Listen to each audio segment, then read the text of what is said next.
कार्तिक के महीने में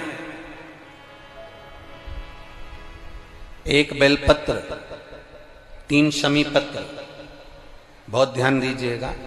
कार्तिक के महीने में एक बेलपत्र, 3 शमी पत्र।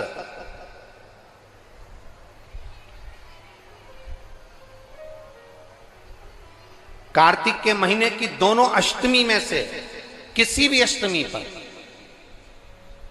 चाहे उजाले की हो चाहे अंधेरे की, शुक्ल पक्षी की हो चाहे कृष्ण पक्ष की, एक बेलपत्र, 3 शमी पत्र आप कभी दिल से, कभी मौका मिले हृदय से, दामोदर मास में, कार्तिक मास में अशोक सुंदरी वाली जगह का स्पर्श कर कर भगवान शंकर के शिवलिंग पर एक बार समर्पित कर कर देखना, और दूसरे वर्ष इंतजार करना कि तुमने कार्तिक महीने में अष्टमी के दिन बाबा को शमी पत्र और बेलपत्र दिया था, क्या बाबा ने तेरे घर में धन और वैभव दिया कि नहीं दिया? जो स्थिति में गाड़ी चल रही थी वो स्थिति की गाड़ी तेरी पार हुई कि ना हुई? कितने बेलपत्र? बोलो बोलो, जम के बोलो जरा। एक। कितना शमी पत्र? 1 बेलपत्र, 3 शमी पत्र।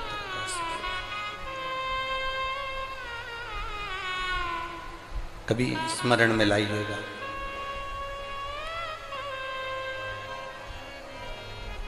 बस ये जो कार्तिक महीने में दामोदर मास में आप 1 बेलपत्र, 3 शमी पत्र अष्टमी के दिन, चाहे शुक्ल पक्ष की हो चाहे कृष्ण पक्ष की हो, ये दोनों अष्टमी में से किसी भी अष्टमी को जब आप समर्पित करें तो चंपेश्वर महादेव का नाम लेकर, कौन से महादेव? जम के बोलो जरा, सबकी आवाज आना चाहिए।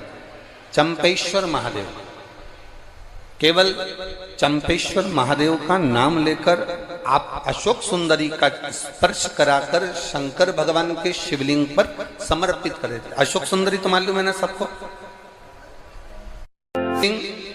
ये जलाधारी, ये बीच में से जो 2 लाइन गई, गणेश, कार्तिकेय, और बीच में एक लाइन जाती है मोटी सी शिवलिंग के सम्मुख में, उसको अशोक सुंदरी का स्थान कहा गया। शंकर भगवान के ऊपर जो जल की जलाधारी लगती है, जिसमें से बूंद बूंद पानी गिरता है, वो भगवान शंकर की 5 बेटियां हैं जो ऊपर कलश के रूप में रखी रहती हैं, जिसमें से बूंद बूंद जल नीचे गिरता है। जया, विषहरा, शामली बारी, दौतली, देव, शिव जी की 5 बेटी। शंकर भगवान की 6ठी बेटी अशोक सुंदरी बीच में। जब आप बेलपत्र 1, शमी पत्र 3, चंपेश्वर महादेव का नाम लेकर अशोक सुंदरी का स्पर्श कराकर भगवान शंकर को जब आप समर्पित करेंगे इस कार्तिक महीने में, दामोदर मास में, अष्टमी तिथि के दिन, चाहे वो शुक्ल पक्ष की हो चाहे वो कृष्ण पक्ष की हो, अष्टमी तिथि को अगर समर्पित करते हैं तो आप वर्ष भर में इंतजार कर कर जरूर बताना कि तुम साल भर पहले जितना कमाते थे, वर्ष भर पहले तुम जो व्यापार व्यवसाय कर रहे थे, साल भर से जो नौकरी के लिए प्रयास कर रहे थे, उसमें सफलता आपको अगले वर्ष की दामोदर मास आने से पहले मिली कि नहीं मिली, वो स्मरण आपके भीतर होना चाहिए।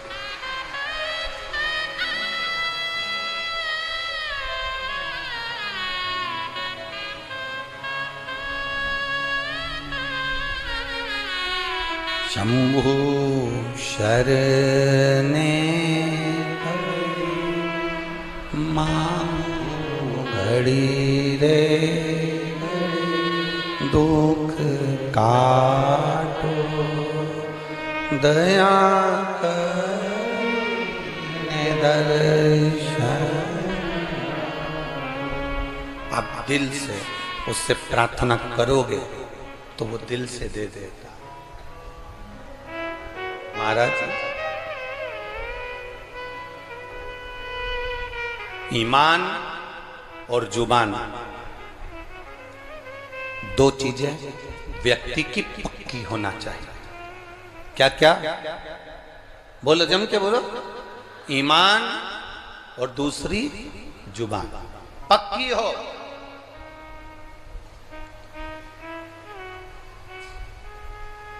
आप दिल से आप बाबा का भजन कर कर देखो, आप दिल से बाबा का स्मरण कर कर देखो। एक पत्र आया है,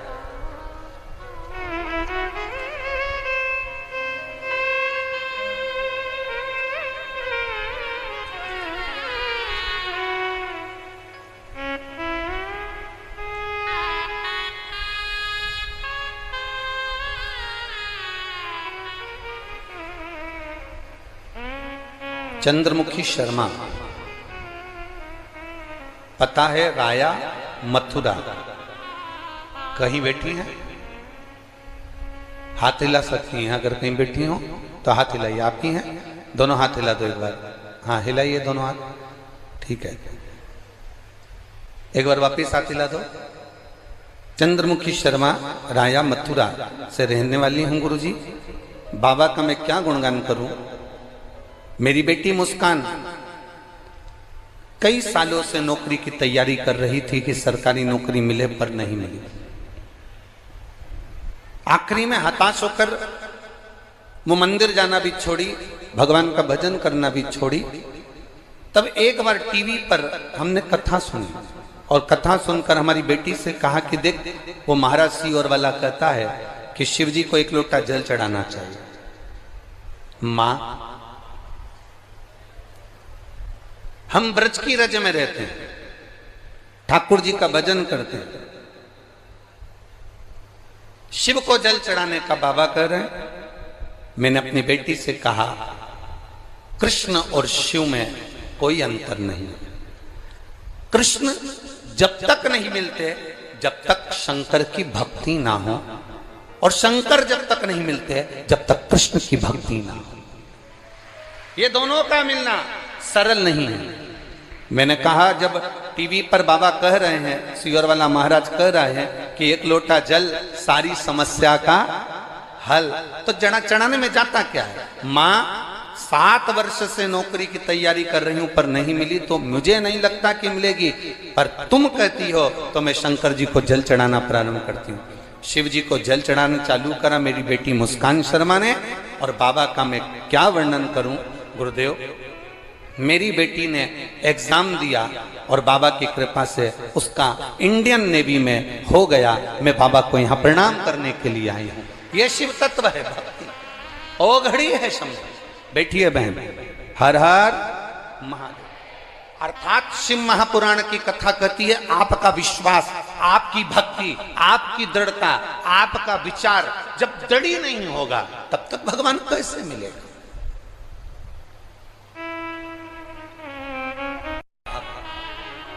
दड़ी बनकर बैठोगे, भगवान शंकर की आराधना दड़ी बनकर करोगे, ईमान और जुबान पक्की रखकर आप शिव की अगर आराधना करोगे, तो अगर कथा मिल सकती है तो क्या मेरा महादेव नहीं मिल सकता? क्या मेरा शिव नहीं मिलेगा? अवश्य प्राप्त।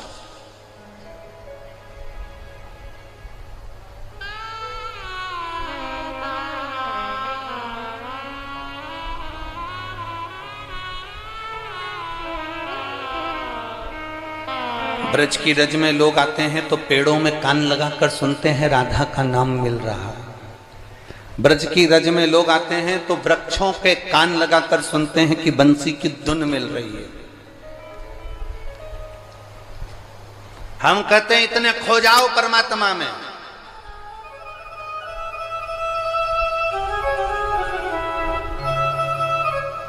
इतने खो जाओ परमात्मा में, इतने डूब जाओ भगवान में कि तुम्हें वृक्ष में कान लगाने की जरूरत ना पड़े।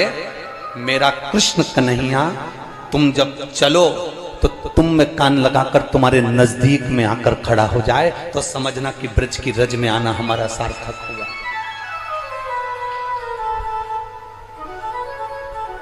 हमारा ब्रज की रज में आना सार्थक हुआ, तब समझिए आप।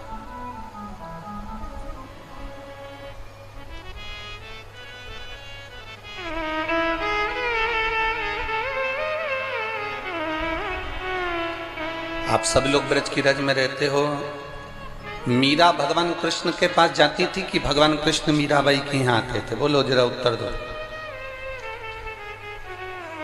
जम के बोलो जरा।